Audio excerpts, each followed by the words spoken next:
La pell roseta és com hem titulat el projecte Créixer Museus, que vincula un procés creatiu que jo ja venia fent, no? De recerca i fer cançons amb llengües que estan en perill, amenaçades, minoritzades. I llavors, quan va sortir la col·laboració amb el museu, se'm va ocórrer la idea de treballar amb alguna persona d'aquí resident que treballés el tema de la indumentària.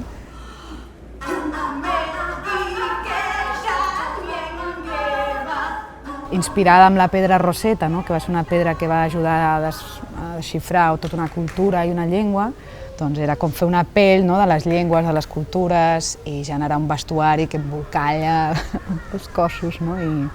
I juntar-ho amb el tema del trio de veus que ja veníem treballant i les cançons, no? Llavors ha estat un procés de com fer de les col·leccions del museu, que no ha estat fàcil, no? Perquè tenen material, elements de tot tipus, objectes de diferents parts del món que ens poguessin inspirar, no? Amb la indumentària.